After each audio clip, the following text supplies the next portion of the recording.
Selamat berjumpa kembali di dalam mata kuliah Perkembangan Peserta Didik. Pada kali ini kita akan mencoba membahas bersama tentang teori perkembangan dari seorang tokoh yang bernama Sigmund Freud.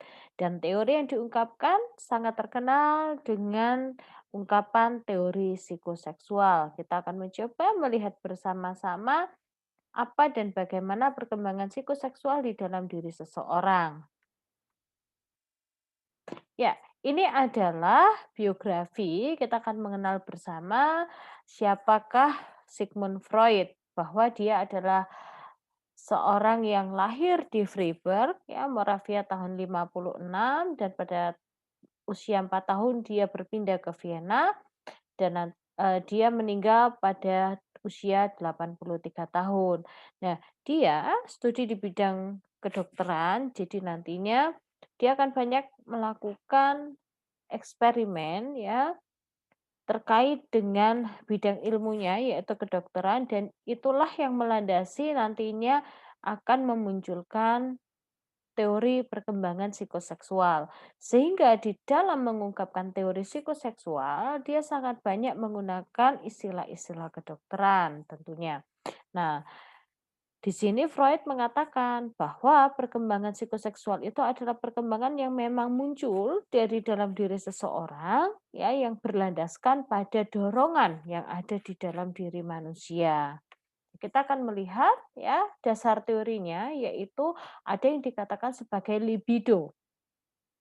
Nah, libido ini ya adalah dorongan dari dalam diri manusia. Dikatakan di situ adalah energi vital yang bersifat kejiwaan dan bersumber pada seks. Ya, seks di sini bukan pada arti yang sebenarnya, tetapi lebih kepada kebutuhan secara biologis ya. Misalnya kita merasa lapar, kita merasa haus, kita merasa capek ataupun ngantuk ya, itu adalah dorongan-dorongan biologis bahkan sampai adanya misalnya rasa ingin buang air kecil atau buang air besar. Nah, ini adalah dorongan-dorongan biologis yang sehari-hari itu akan kita rasakan gitu ya sebagai manusia tentunya kita akan merasakan mulai dari kita lahir sampai kita meninggal nantinya ini akan kita rasakan.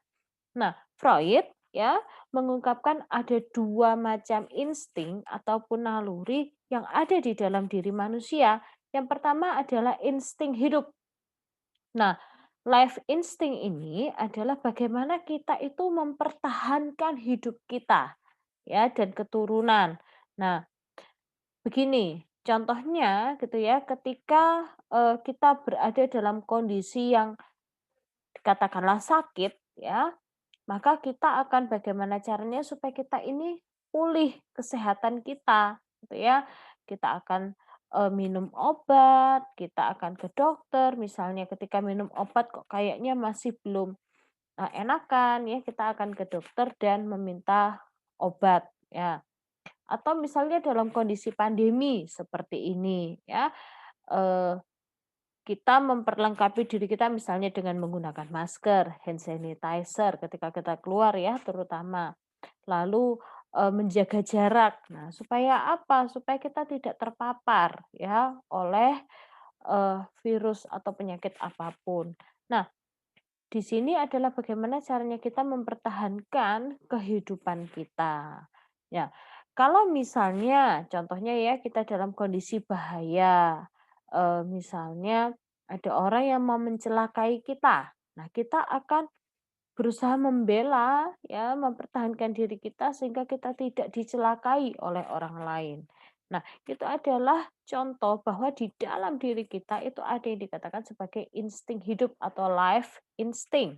Nah, sekarang adalah insting mati atau death instinct.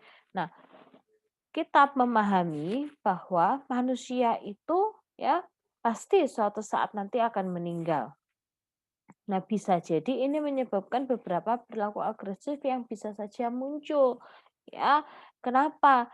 Karena bisa jadi manusia itu ya kalau dikatakan apakah Anda siap untuk katakanlah meninggal saat ini, bisa jadi ada beberapa yang mengatakan siap dan bisa jadi tidak. Nah, kenapa kok sampai kepada perilaku agresif? Nah, sebenarnya itu tadi bahwa manusia itu ingin tetap mempertahankan kehidupannya, sehingga apapun caranya gitu ya, dia akan tetap mempertahankan. Tetapi manusia tidak bisa menolak ya, tidak bisa menolak kodrat bahwa suatu saat dia pasti akan meninggal, seperti itu. Entah kapan waktunya, dalam kondisi apapun ya, kita harus siap, seperti itu. Nah, itulah insting mati. Nah, ada 3 level gitu ya di sini. Kalau kita berbicara tentang kepribadian ya, di situ ada yang dikatakan kesadaran ya, sebagai kesadaran, prakesadaran, dan ketidaksadaran. Nah, kesadaran itu ketika kita memang benar-benar memahami kondisi dan situasi yang terjadi pada saat ini, di mana kita berada dan dalam kondisi apapun itu. Ya, misalnya ketika kita dalam Eee, kondisi misalnya kita sakit, oh kita tahu bahwa badan kita rasanya tidak nyaman gitu ya, tidak enak.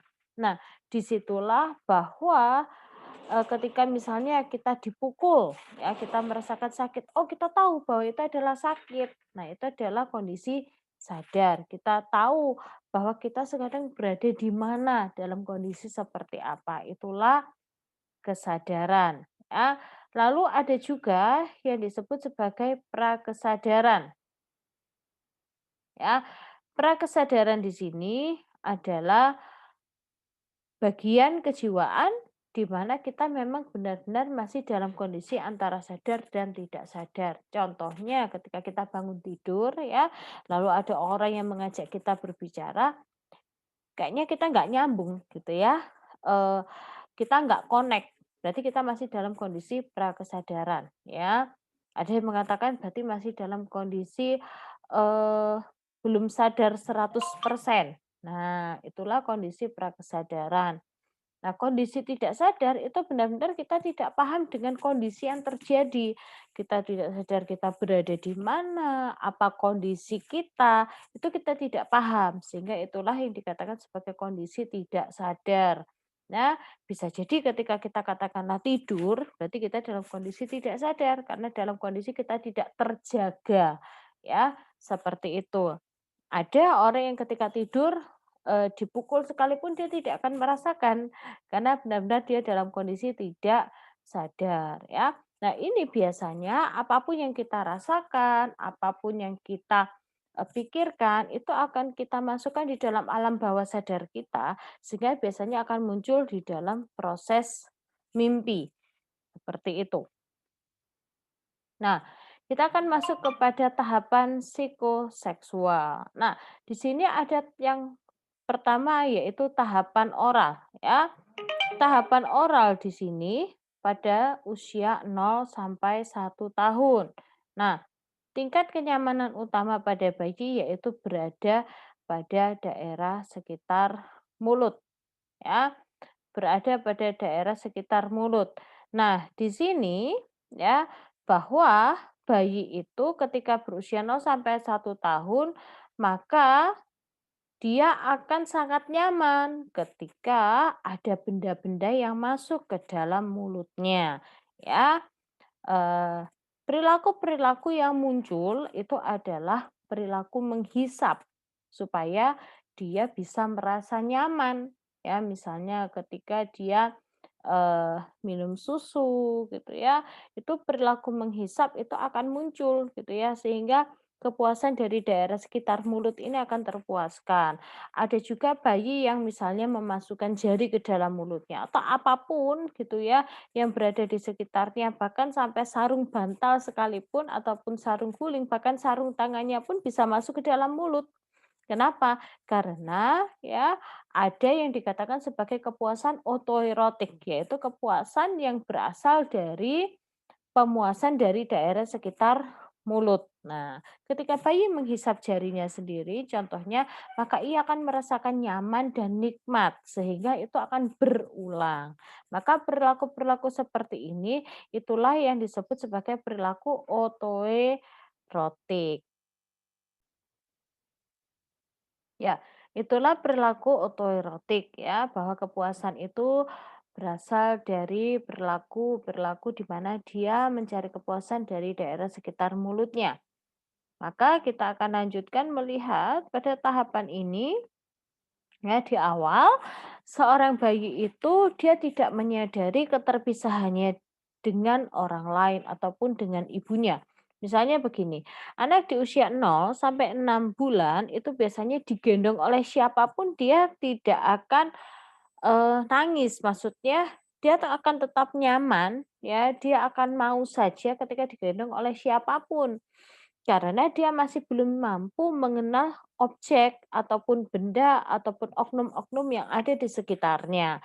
Sehingga mau digendong siapapun, mau melihat apapun, dia masih tidak terlalu mmm, merasa adanya ketidaknyamanan. Nah, tetapi ketika dia usia 6 bulan ke atas, dia mulai bisa memahami tentang konsep gitu ya, tentang orang lain, mana ibunya, mana ayahnya, mana kakaknya, atau mungkin orang-orang yang biasa dengan dia, atau orang-orang yang tidak biasa dengan dia. Nah, ketika dia misalnya dipegang, didekati gitu ya, ataupun digendong oleh orang yang tidak biasa dengan dia, maka akan memunculkan perilaku-perilaku menangis ya, bahkan mungkin dia akan menggigit. Kenapa?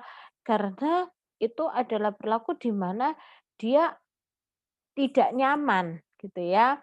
Ada dorongan-dorongan untuk menggigit itu juga bisa jadi untuk memuaskan tadi, dorongan otoerotik dan juga bisa jadi ketika dia menangis karena memang dia tidak merasa nyaman dengan hal tersebut atau mungkin dengan orang tersebut. Nah, ada beberapa tahapan pembelajaran oral menurut Freud di mana anak mulai mengambil benda ya. Anak mulai mengambil benda, dia memegang ya, dia remas-remas benda tersebut, lalu dia gigit, berarti ada proses memasukkan ke dalam mulut di situ, lalu ketika dia merasa puas, dia akan mengeluarkan. Nah, ya, split out. Dia akan mengeluarkan di mana berarti dia sudah puas. Ya, dia sudah puas, dia sudah mendapatkan kebutuhan itu pada saat itu gitu ya, kebutuhan otoreotiknya sudah terpuaskan dan nantinya dia akan menutup mulut, ya. Ketika anak sudah puas minum ya, dikasih minum, minum susu sekalipun yang memang, biasanya dia suka, dia tidak mau. Kenapa? Karena sudah terpuaskan, gitu ya. Nah, tahapan berikutnya adalah tahapan anal, ya, di mana pada tahapan anal ini terjadi pada usia 2 sampai 3 tahun. Kepuasan itu berada di daerah dubur, ya. Nah, saat ini adalah saat yang sangat tepat untuk kita boleh mengajarkan toilet training. Nah, untuk toilet training sendiri sebenarnya usia berapa sih gitu ya yang paling tepat? Nah, kalau secara teoretik sebenarnya 2 tahun. Tetapi jika anak ini atau anak tersebut sudah bisa diajak untuk berkomunikasi ya ketika misalnya dia sudah bisa merasakan bahwa kapan dia merasa ingin buang air kecil, kapan dia ingin buang air besar, maka sebaiknya dia mulai belajar untuk mengkomunikasikan dorongan atau libido tadi sejak awal. Misalnya usia 1,5 tahun gitu ya, mulai diajarkan, "Dek, nanti kalau mau buang air kecil bilang ya, kalau merasa mau buang air kecil bilang ya sama mama." Nah, seperti itu. Supaya apa? Mulai usia dini gitu ya, mulai awal dia sudah belajar untuk merasakan rangsangan ataupun dorongan biologis dari dalam dirinya. Sehingga anak ini belajar untuk peka. Peka itu tidak bisa kita harapkan kita bisa peka terhadap lingkungan kalau kita tidak peka terhadap kondisi diri kita. Maka sejak usia 1,5 tahun, usahakan anak itu sudah belajar peka terhadap dirinya mulai dari pembelajaran toilet training. Ya, belajar peka terhadap dorongan-dorongan yang ada di dalam dirinya. Ya, jadi usia 1,5 tahun kalau dia sudah bisa berkomunikasi dengan cukup baik, maka Pampers itu sudah mulai bisa dikurangi gitu ya penggunaannya. Nah, mungkin bisa misalnya pas, anak itu mau tidur gitu ya, nggak apa-apa ya kalau masih belum, katakanlah masih belum benar-benar siap, sebelum 2 tahun nggak apa-apa, masih pakai Pampers pun nggak masalah kalau mau tidur. Tetapi dalam keseharian misalnya mulai pagi sampai siang gitu ya, coba untuk, nanti kalau mau, buang air kecil gitu ya, bilang ya, atau mau buang air besar bilang ya. Nah, di awal memang pasti ada anak-anak yang misalnya masih, buang air kecil di celana ya, buang air besar di celana. Karena kan ini butuh proses belajar, butuh pembiasaan juga bagi anak ya. Maka memang perlu tahap, demi setahap gitu ya, perlu waktu di mana anak itu akan belajar lebih peka, merasakan rangsangan dan harus istilahnya orang tua sabar ya, atau yang, merawat memang harus sabar untuk mengajarkan toilet training ini. Karena toilet training bukan masalah bagaimana dia bisa membersihkan dirinya sendiri gitu ya, tapi toilet training itu mulai dari kepekaan dia peka terhadap dorongan di dalam dirinya ya, lalu, bagaimana dia tahu di tempat yang tepat untuk dia bisa, menyalurkan dorongan tersebut gitu ya, ketika dia ingin buang air kecil dan buang air besar dia tahu tempatnya sehingga tidak di sembarang tempat gitu ya, dan dia tahu cara yang benar dan sampai membersihkan dirinya. Nah, seperti itu. Jadi memang setahap demi setahap ya. Ada rasa kenikmatan tersendiri memang saat dia buang air besar terutama ya. Nah, kadangkala anak itu, dilama-lamain gitu ya. Memang sengaja kadangkala dia lama. Karena ada rasa kenikmatan tersendiri ketika seperti itu. Nah, kita, biasanya di awal memang harus didampingi ya, nggak boleh dilepas sendiri, karena di saat itu dia masih butuh arahan bagaimana caranya dia menyalurkan dorongan yang ada, ya, seperti itu. Nah, yang ketiga adalah tahapan falik ataupun odipal, ya. Tahapan ini biasanya terjadi di usia 3 sampai 6 tahun. Nah, usia ini biasanya adalah usia di mana memang anak-anak itu, kritis ya, secara kognitif dia mulai kritis. Dia mulai suka bertanya tentang berbagai macam hal, baik yang bersinggungan dengan dirinya maupun bersinggungan dengan orang lain. Nah, kepuasan di sini adalah beralih dari yang tadinya daerah sekitar anal ataupun dubur ya, sekarang ke alat kelamin. Ya. Nah, disinilah sebenarnya kita mulai mengajarkan atau memasukkan pendidikan seksualitas bagi anak ya. Pendidikan seksualitas itu setelah saya coba untuk pahami gitu ya, ternyata berbeda loh dengan pendidikan seks gitu ya pada umumnya dalam tanda kutip. Kenapa? Kalau pendidikan seks itu kan lebih kepada bagaimana mengajarkan, organ-organ tubuh gitu ya, anak hanya sebatas memahami organ tubuh. Tetapi ketika kita mengajarkan pendidikan seksualitas, di sana ada muatan-muatan kajian sosial dan emosional di sana. Ya, bagaimana berinteraksi dengan baik ya, berinteraksi dengan wajar, menunjukkan ekspresi yang wajar. Nah, berarti ya di sini berawal dari identitas dirinya.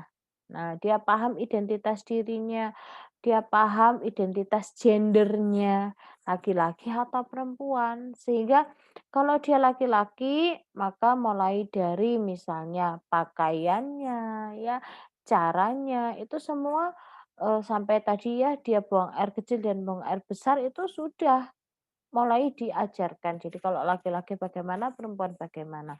Nah, biasanya di usia 3 sampai 6 tahun ini muncullah berbagai macam pertanyaan yang dalam tanda kutip kadangkala membuat kita kok merasa, "Loh, anak ini kok bertanya seperti ini?" gitu ya misalnya. "Mah, Kenapa kok aku kalau misalnya buang air kecil kok berdiri ya, tapi kalau adik kalau buang air kecil kok sambil duduk?" Nah, ya misalnya anak usia 5 tahun, dia punya adik usia 3 tahun. Nah, ini, eee, kadang kala ada pertanyaan seperti itu, ya kita harus menjelaskan gitu ya, bahwa kamu laki-laki, adik perempuan, memang berbeda caranya. Maka biasakan gitu ya, kalau anak sudah pada usia ini, jangan sampai antara laki-laki dan perempuan itu misalnya, mandi bersama gitu ya, misalnya buang air kecil atau buang air besar bersama, jangan sampai ya. Kalau misalnya tidur pun, ya laki-laki dengan laki-laki, perempuan dengan perempuan, seperti itu. Jadi jangan, ini ya, karena ini mulai dia belajar tentang identitas gendernya juga dari awal, gitu ya. Nah, terjadi yang namanya Oedipus kompleks, merasa bahwa orang tua yang memiliki jenis kelamin yang sama merupakan saingan. Misalnya gini, anak laki-laki itu biasanya dekat dengan orang tua perempuan atau sang ibu. Anak, perempuan itu dekat dengan ayahnya atau orang tua laki-laki, ya. Biasanya misalnya begini, anak laki-laki itu karena dia memang sangat lekat dengan ibunya, dia merasa bahwa ibunya adalah hanya miliknya, bukan milik orang lain. Begitu pula dengan sebaliknya, ya, anak perempuan pun begitu, ayahnya adalah miliknya. Kalau pada anak laki-laki namanya Oedipus, ya, kalau pada anak perempuan namanya Elektra, ya, Elektra dan Oedipus kompleks, seperti itu. Sehingga tidak heran kadang-kala memunculkan perilaku-perilaku misalnya begini, ada anak perempuan yang berkata kepada ibunya begini, "Mama nggak boleh deket-deket sama papa, papa kan punyaku." Nah, nanti kalau misalnya sama mamanya digodain, "Nggak bisa, papa kan harus sama mama," misalnya gitu. "Enggak, aku aja yang sama papa," misalnya gitu. Misal kalau pergi-pergi, pengennya dia digandeng sama ayahnya dan itu, menjadi sesuatu kepuasan gitu ya, kebanggaan tersendiri, seperti itu, ya. Bahkan bisa jadi gitu ya, ada beberapa anak yang kadang kala saya amati gitu ya dan, pernah yang melakukan konsultasi bahwa sampai anaknya itu melakukan perilaku-perilaku agresif. Nah, jadi ada anak laki-laki usia 3,5 tahun, dia mau punya adik ceritanya, dan waktu itu, memang ibunya ini lagi hamil. Nah, ayahnya tidak sengaja gitu ya, memegang ibunya. Nah, memegang perut ibunya gitu ya, tanpa sengaja. Sehingga anak ini dengan refleks langsung memukul ayahnya dan menendang ayahnya. Kenapa? Dia mengatakan, "Loh, kok ayah ditendang?" Gitu ya. "Kenapa kok tendang ayah, Nak?" "Iya, karena ayah ndak boleh pegang-pegang mama. Mama itu punyaku." Kayak gitu. Sama punyanya adik. Nah, kayak gitu. Nah, ini muncul dan, kita tidak bisa menganggap enteng, maksudnya begini, memang iya, hal ini bisa saja terjadi pada usia-usia sekian, rentang usia sekian gitu ya, tetapi kita harus berikan pemahaman bahwa, mmm, kita tidak boleh, eee, berperilaku seagresif itu. Maksudnya begini, nggak apa-apa kalau ayah pegang mama itu nggak apa-apa, yang penting kan tidak menyakiti, tidak membuat sakit, seperti itu. Tapi kalau, kakak tendang ayah, itu ayah bisa sakit loh, seperti itu. Sehingga, tetap bisa teredam gitu ya, sehingga tidak sampai memunculkan perilaku-perilaku yang agresif, ya, itu contohnya, ya. Nah, anak memiliki dorongan seksual yang cukup kuat di usia ini, sehingga dia mulai membedakan, dia mulai kadangkala juga ada anak yang, kasusnya itu ketika dia di kamar mandi gitu ya, kebetulan anak usia 5 tahun, anak TKB kasusnya, dia di kamar mandi kok lama banget gitu ya. Gurunya mencari, "Anak ini di mana?" Oh, ternyata dia ke kamar mandi. Dan ternyata di kamar mandi itu dia memainkan, alat kelaminnya. Nah, bahkan sampai, terluka gitu ya. Nah, kenapa seperti itu? Karena perilaku-perilaku seksual seperti itu bisa saja terjadi. Ya, maka bagaimana perilaku seksual yang sehat itu kita ajarkan sejak usia dini melalui itu tadi pendidikan seksualitas gitu ya. Nah, tahap laten usia 6 sampai 11 tahun. Nah, pada tahap ini ya, perhatian seorang anak lebih kepada teman yang berjenis kelamin sama dengan dia. Nah, ini usia awal SD ya, usia SD. Nah, eee, kalau kita perhatikan anak-anak SD sejak awal ketika mereka bermain ya, pola bermainnya itu cenderung membentuk pola bermain yang, eee, hampir sama, setara ataupun mungkin gini, membentuk kelompok-kelompok gender gitu ya. Anak perempuan bermain dengan sesama anak-anak perempuan dan pola bermainnya itu kadang-kala gini, "Oh itu permainan anak perempuan," misalnya bermain tali. "Oh itu permainan anak laki-laki." Padahal ya bisa jadi anak perempuan itu juga bermain kelereng loh, kan gitu, ya. Apakah itu salah? Nah, kalau kita berbicara apakah pola bermain itu berbasis gender gitu ya, ada memang permainan-permainan yang, eee, lebih mudah jika dilakukan oleh anak laki-laki. Tetapi sebenarnya kalau benar-benar berbasis gender, permainan itu tidak ada yang seperti itu, gitu ya. Permainan basket misalnya, anak perempuan pun ada yang jago basket, anak laki-laki pun belum tentu bisa bermain basket, seperti itu. Jadi, kita tidak bisa istilahnya memetakan permainan berbasis gender, tetapi di awal anak-anak itu memang akan merasa lebih nyaman ketika dia bermain dengan teman-teman atau berkelompok gitu ya.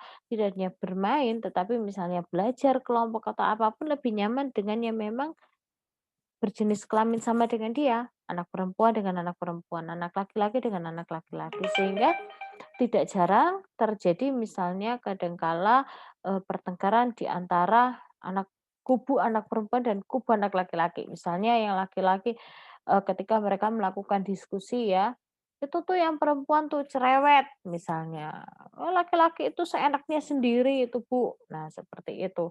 Nah itu nanti bisa saja terjadi di usia-usia awal seperti itu. Sehingga bagaimana kita menengarai gitu ya, baik anak laki-laki maupun anak perempuan. Mereka harus bisa saling menghargai, bisa saling menerima, ya.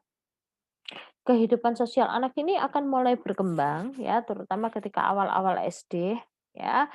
Ketika di TK mereka kan masih dalam pola katakanlah, bermain ya bermain bersama gitu ya, belajar bersama. Ketika mereka SD ini kan mereka sudah mulai, paham katakanlah peran gendernya, fungsi gendernya gitu ya. Tadi dia sudah mengalami tahap, eee, falik gitu ya, sudah melalui tahap falik. Nah di tahap laten ini dia mulai memetak-metakkan. Nah, berarti di sini secara bersosialisasi, dia harus benar-benar bagaimana caranya dia bisa menunjukkan peran itu di lingkungan yang lebih luas. Nah, kalau SD, mereka kan sudah mulai mandiri ya, sehingga mereka bisa memilih teman, ketika bermain juga memilih kelompoknya, seperti itu. Ya, ada kepercayaan juga yang dibangun oleh anak terhadap teman-temannya. Nah, ketika mereka merasa dibohongi oleh temannya, bisa jadi itu, menimbulkan sisi traumatik sendiri di dalam diri anak ya, dia jadinya tidak mau berteman, atau bisa jadi dia tidak mau percaya dengan temannya. Nah, karena dia trauma, karena dia pernah dibohongi oleh temannya, maka menimbulkan rasa kecewa ya, karena dia sangat percaya. Karena di awal kan memang dia mengembangkan, kehidupan sosialisasinya itu berawal dari teman sebaya ya. Nah, tahap berikutnya adalah tahap genital. Di usia 11 tahun ke atas ya, tahap ini terjadi, di mana ini sudah mulai memasuki dunia remaja ya. Nah, di usia-usia remaja ini ada banyak orang yang memahami seperti ini, "Wah, usia remaja adalah usia di mana anak-anak itu, eee" mengembangkan ya, mencari jati diri, bukan mengembangkan ya, maaf, mencari jati diri, ya. Padahal kalau kita lihat di perkembangan kepribadian sebenarnya, jati diri itu dibentuk sejak ketika anak ini lahir loh. ya. Ketika dia sudah, paham identitas dirinya, mulai dipanggil dengan namanya, diberi nama, itu sudah pembentukan identitas jati diri. Dia mengenal siapa ibunya, siapa ayahnya, bagaimana keluarganya, kakaknya, adiknya mungkin, atau, siapa yang berada di lingkungannya itu adalah dasar dan awal pembentukan identitas ataupun jati diri. Sehingga bukan berawal di usia remaja sebenarnya ya, tetapi sejak awal jati diri itu sudah terbentuk. Tapi di usia remaja ini memang benar-benar anak itu ingin menunjukkan eksistensi dirinya. Ya, dia akan sangat bangga ketika dia mulai dilibatkan. Dia akan sangat bangga ketika dia bisa dihargai. Apa yang menjadi idenya dia, apa yang menjadi katakanlah, produk yang dia hasilkan ya, tugasnya dia misalnya, "Mah, aku tadi mencoba ini loh Mah, buat misalnya robotik di sekolah," gitu ya, anak-anak remaja misalnya, atau mungkin sekarang ya generasi alfa ini misalnya, eee, dia merancang misalnya sebuah permainan dan lain sebagainya, itu memunculkan atau membangun gitu ya, konsep diri. Nah, lebih kepada konsep diri dia, ya. Bahwa, "Oh ternyata saya mampu seperti ini, saya tidak mampu, saya punya sisi lemah di sini, saya punya sisi kuat di sini." Nah, maka di tahapan remaja ini ya, kalau tadi dia kepuasannya pada teman yang berjenis kelamin sama dengan dia, sekarang dia mulai melihat. Nah, teman-teman yang berlawanan jenis kelamin dengan dia, anak laki-laki ya mulai melihat teman-temannya yang perempuan, "Eh, ada yang cantik loh," misalnya seperti itu. Misalnya perempuan-perempuan, "Eh, ada cowok ganteng." Nah, seperti itu. Nah, ini mulai ya, mulai, mereka mulai bisa membuka diri dengan teman-teman yang berlawanan jenis kelamin dengan dia, gitu ya. Mereka mulai berteman, bukan dalam konsep pacaran ya, tetapi berteman terlebih dahulu. Nah, anak-anak sekarang kan bahkan ya anak-anak SD awal itu kadang kala begini, kalau ada anak laki-laki dan perempuan bermain bersama atau jalan bersama, "Eh, itu pacarnya loh, eh pacaran pacaran," gitu ya, digodain. Nah, sebenarnya ini tidak tepat ya. Tidak tepat berlaku seperti itu. Maka guru yang melihat ada anak-anak yang seperti ini, kita harus katakan, "Nak, ya, bukan nggak boleh bilang pacaran, tetapi, Nak, kita semua itu berteman loh." Gitu ya. Semua itu teman. Maka kita mau bermain dengan siapapun, kita mau berjalan dengan siapapun, nggak apa-apa. Kita ini masih dalam istilahnya tahapan berteman ya. Tuh, kalau pacaran itu nanti kalau kita sudah dewasa, tapi sekarang ini kita berteman. Nah, dari mana mereka dengar kosakata pacaran dan lain sebagainya, ya, dari bisa jadi lingkungan atau mungkin karena anak sekarang ini terbiasa dengan teknologi ya, bisa jadi mereka lihat di YouTube, ya, di gadget yang mereka miliki. Nah, maka usia-usia remaja ini menjadi usia-usia di mana, rawan ya, dalam artian rawan itu benar-benar kita harus memberikan batasan dan arahan itu dengan semakin ketat ya, bukan berarti anak dikekang, tetapi paling tidak ada di mana dia memang sisi bebas gitu ya, ada di mana memang ada arahan yang ketat, misalnya dalam hal-hal, eee, beragama gitu ya, tentang keimanan ya, tentang nilai-nilai moral ya, atau mungkin memilih teman, ya dia harus bisa mulai selektif memang gitu ya, mana teman-teman yang, eee bisa menimbulkan atau memberikan efek positif bagi dia, mana teman-teman yang memang efeknya negatif. Nah, dia harus bisa menilai itu. Nah, dia mulai tertarik dengan lawan jenisnya ya, misalnya dia mulai suka dengan teman perempuannya yang laki-laki, yang perempuan bisa suka dengan temannya yang laki-laki, tetapi kita bisa memberikan, istilahnya itu ini ya dasar bahwa, berteman saja dulu ya Nak, seperti itu. Kita berteman saja dulu, jangan, istilahnya langsung bilang pacaran-pacaran, tetapi, eee, maknanya lebih kepada pertemanan ya, supaya kamu bisa saling mengenal dan bertemanlah dengan siapa saja, seperti itu, ya.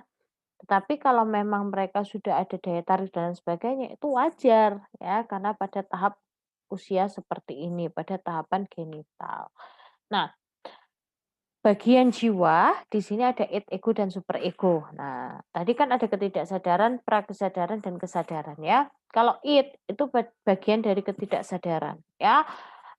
Adanya dorongan-dorongan biologis ya. Jadi id itu adalah libido sebenarnya ya, bahwa ada dorongan-dorongan mendasar dari alam bawah sadar kita yang itu ingin dipenuhi ya. Misalnya kita mengatakan bahwa, "Ah, kita lapar."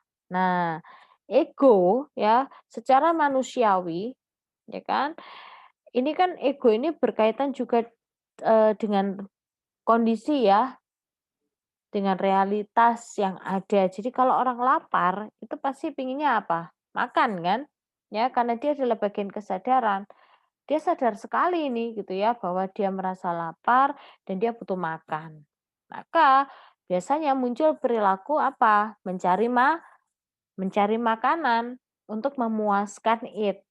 Nah, tetapi ya, untungnya manusia tuh masih punya super ego ya, masih punya pengontrol. Nah, pengontrol ini adalah pengontrol di dalam sistem kepribadian, bahkan nanti akan berfungsi sampai kepada pengontrol perilaku.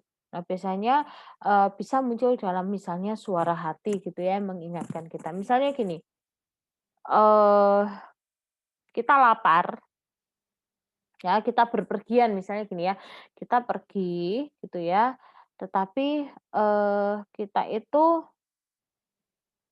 ini belum makan dari rumah, ya, belum makan maka kita kan merasa lapar, tetapi ternyata kita nggak bawa dompet, notabene berarti kita nggak bawa uang gitu ya, kartu ATM juga nggak kita bawa, misalnya gitu. Lalu kita lihat ada orang jual makanan, maka kita tadi kan kita merasa lapar nih, kalau ego kita nurutin ego ya, berarti kan kita akan mencari makanan, kebetulan di depan kita ada orang jual makanan tuh.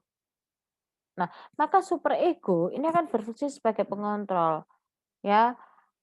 Kalau kamu mau makan, berarti kan harus ada misalnya kalau kamu mau beli, ya, bisa kamu beli makanan jadi atau beli bahan makanan, kan gitu. Setelah itu kamu masak dan kamu makan. Nah, kalau misalnya tidak ada super ego, maka lihat ada orang jual makanan, maka dia akan langsung ambil. Dan langsung makan, supaya id-nya terpuaskan. Ego ingin memuaskan id, tetapi super ego sebagai pengontrol. Berarti kalau dia tidak ada super ego, nantinya dia akan mencuri makanan. Karena apa? Dan yang penting kan id-nya terpuaskan. Nah, contoh lagi ya, misalnya id-nya eh dia ngantuk gitu ya, ada banyak tugas. Nah, tugasnya banyak, menumpuk dan belum selesai. Padahal ini sudah jam 11 malam, itu kan ngantuk-ngantuknya orang ya, entar jam 9 sampai jam 11 malam. Kalau nurutin dia ngantuk, gitu kan. Harusnya apa? Egonya mengatakan bahwa kalau kamu ngantuk ya kamu tidur. Tapi super ego kan melihat, loh, tugasnya belum selesai, tugasnya masih banyak, maka kalau nurutin ego dia tidur, tetapi kalau super ego dia akan berjuang, entah itu minum kopi ya, entah mungkin nyari cemilan apa, sehingga rasa ngantuk itu bisa teratasi dan dia bisa tetap lanjut mengerjakan tugas sampai selesai. Nah, itu adalah contoh dari pemuasan id, ego, dan super ego, ya. Nah, sekarang yang terakhir adalah kita berbicara tentang mimpi. Nah, ya, siapa sih yang tidak pernah merasakan bermimpi? Ya, saya rasa semuanya pasti akan pernah ya merasakan bermimpi. Ya, kita semua, ya, hampir semua orang pasti akan merasakan bermimpi. Kalau dari teorinya Freud, nah, mimpi itu adalah ini, hasil dari apa yang kita pendam selama ini. Jadi apa yang kita inginkan, apa yang kita rasakan, apa yang kita pikirkan, itu semua akan kita pendam di dalam alam bawah sadar kita dan biasanya akan muncul di dalam sebuah mimpi. Misalnya nih, katakanlah begini, eee, dia mimpi gitu ya. Nah, dia ingin misalnya gini, selama ini dia itu ingin contoh ya yang ada di gambar misalnya, dia ingin beli sepeda nih kayaknya gitu ya. Wah sepeda kayaknya ini ya sekarang ini kan zamannya orang itu suka gowes gitu ya. Wah sepeda nih, keren nih misalnya. Dia lihat gitu ya, wah harganya 35 juta kan gitu. Itu tapi belum punya uang, kan gitu ya. Itu 35 juta punya uang sekalipun kan juga sayang ya, 35 juta loh harga sepedanya misalnya gitu. Maka, eee, itu dorongan itu untuk pengen punya sepeda kan masih belum terpuaskan. Nah, ya belum terpuaskan untuk punya sepeda baru yang keren. Nah, yang katakanlah seharga 35 juta tadi. Nah, akhirnya malamnya dia tidur, dia mimpi nih sepeda, ya, seperti yang ada di gambar itu. Dia mimpi punya sepeda baru ya, sepeda yang bagus itu seharga 35 juta tuh sampai terbawa di mimpi loh. Karena apa? Secara tidak sadar ketika tadi dia belum bisa beli sepeda itu dia kan repress, dia tekan gitu ya, "Ah, belum bisa beli nih, aduh tapi kepingin nih, aduh bagus ya," misalnya gitu. Itu dia redam di dalam alam bawah sadar, sehingga malamnya muncul nih di dalam mimpi. Nah, ketika dia bangun gitu ya, "Wah, aku semalam mimpi punya sepeda baru," gitu ya. Nah, maka kalau dia nurutin ego, gimana caranya mungkin dia ngutang atau apa, dia beli nih sepeda baru, ya. Entah mungkin sepeda yang lama dijual, lalu nanti dibuat DP beli sepeda yang baru, dicicil atau bagaimana, gitu ya. Karena kalau ego kan berbicaranya tadi adalah realitas gitu deh ya, pengen sepeda baru ya beli, kan gitu, tanpa melihat kondisi. Tapi kalau super ego ini akan mengontrol. Nah, kalau super ego, masih ada sepeda yang lama itu masih bagus apa enggak ya? Oh ternyata masih bagus kok, masih bisa digunakan. Ya sudah, apa namanya, menggunakan sepeda yang lama dulu gitu ya.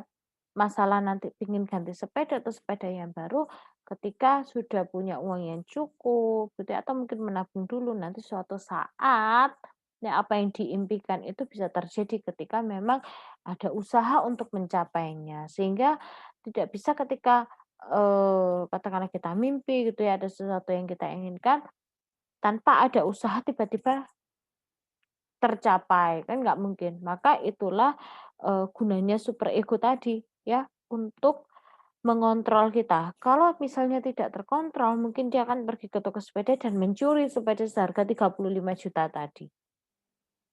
Nah, bisa jadi gitu ya. Nah, karena ada banyak orang yang katakanlah, mimpinya tuh terlalu tinggi, akhirnya dia potong kompas nih, potong jalan gitu ya, dengan, jalan apapun apa yang aku inginkan harus aku miliki dan harus tercapai. Nah, ini yang salah.